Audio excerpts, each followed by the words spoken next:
is no such thing as a slow news week for your Denver Broncos, as we get some good and some bad news. We get hints at who the Broncos might be drafting in the first round of the NFL draft or targeting in free agency.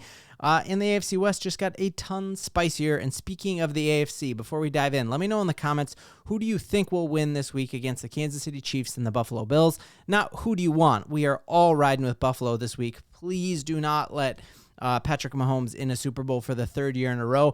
That might be like the only thing that could ruin the best NFL year in the past decade for Broncos fans as we figured out our franchise quarterback. Please, Buffalo, just get it done. But let me know, who do you think is actually going to win this week? Let's dive in. So starting off with the bad news. And to me, the bad news is that the Vegas Raiders went out and actually got an adult and got the best coach available. I had truly hoped that the Raiders were going to Raider this whole thing up and end up trying to get some hot shot guy, someone who's trying to prove it. Honestly, I think Ben Johnson could be the next Cliff Kingsbury, Josh McDaniels, Mike McDaniels of the league, like a guy who's really good at calling plays, but he's not a leader of men. The Vegas Raiders went out and got an adult in the room, and they are thrilled to death getting Pete Carroll as their next head coach. Some kind of random things about Pete Carroll is that while we love to tout all the accomplishments of Sean Payton and the rest of our division, of all of his seasons in the NFL, he's only had 4 losing seasons. And we remember the Seattle Seahawks used to be in our division in the AFC West, and they seemed like kind of a layup game whenever we played them. I remember playing them as a little kid, and they never seemed to be like an incredible team. And so for him in 18 seasons to only have 4 losing seasons is a pretty impressive feat. And if you look at that same exact time span for the Vegas Raiders, they've only actually had 2 winning seasons amongst that whole run. So they are thrilled to death with the head coach that they got. And it is kind of crazy now to look at our AFC West division and just see how much has changed in 3 years, where we had Nathaniel Hackett and Brandon Staley and multiple plethora of coaches coaching in Vegas. And now you have 4 dudes who've all led their teams to Super Bowls in our recent memory. Harbaugh still has not won a Super Bowl, but obviously got the Kaepernick team there when the Harbaugh Bowl several years ago, and just won a national championship with the University of Michigan. So this division is all of a sudden wild when it comes to coaching talent. And I think with the Vegas Raiders, why I think this is bad news is I do not think they are a talentless opponent anymore. Brock Bowers is a legit target.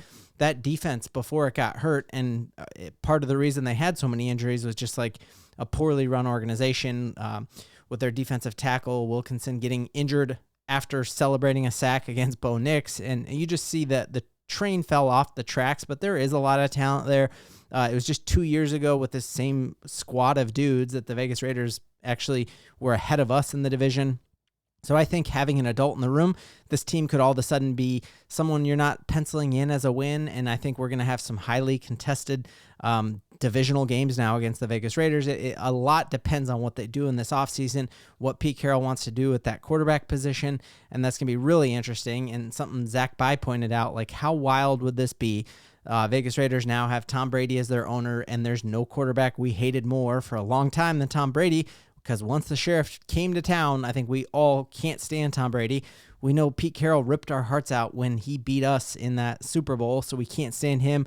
We feel like he kind of slighted us in that Russell Wilson deal, so we can't stand him there. What if Russell Wilson reunited with Pete Carroll and the Vegas Raiders? You're talking about our least favorite team, our least favorite quarterback in Tom Brady, our second least favorite quarterback in Russell Wilson, and a coach who beat us in the Super Bowl. It could be just the wildest rivalry we have. I think good news of the hiring here is, first off, you're talking about Pete Carroll being 74, and 74, with energy drinks and chewing a bunch of gum might be the new 65 or something if he's doing stem cell therapy and he's in the sauna and the cold plunge all the time. But, you are talking about, he is the oldest coach in all of the NFL. And as we've seen multiple times, Father Time is undefeated, and he will hit that ceiling of he's starting to lose it when it comes to his energy. But if anyone still has boundless energy, it is Pete Carroll. So that's going to be interesting to watch out. But you're hiring him on a multi-year deal, and he's the oldest coach in all of sport, in all of the NFL. So that's going to be very, very interesting to watch. I do think it is going to be a short run there for him because of his age, but we'll see what he can do. Other good news there is that like you're hearing a lot of rumors about like him wanting to go out and get former players like a DK Metcalf, and we've seen Pat Surtain lock down DK Metcalf already this year and every time he's ever played against him. So I like that, and the fact that they don't have somebody throwing him the ball. So I think that's also good news. But really, the true other piece of bad news, then we'll get into the good. Other piece of bad news is that we also had our assistant GM poached from us, and he is hired by the New York Jets. Because he is not a minority, the Broncos do not get any compensatory picks or anything for him, so we lose him for nothing.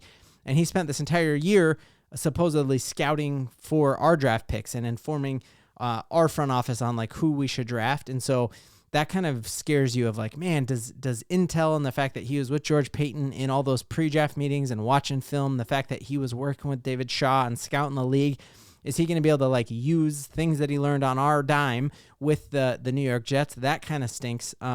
And you just take a look at why he was such a hot name, that he was the fastest rising young executive and, has been with the team for a long time and has gone from being like an assistant scout to assistant GM. So he's obviously has an eye for talent, and you wonder, plucking up Jonathan Cooper out of nowhere, or Quinn Meinerz out of nowhere, or stealing Nick Bonito in the third round. Like how much of that was George Payton and how much of it was Darren Moogie? I'm hoping most of it was George Payton, and then he's been riding the George Payton coattails, but that remains to be seen.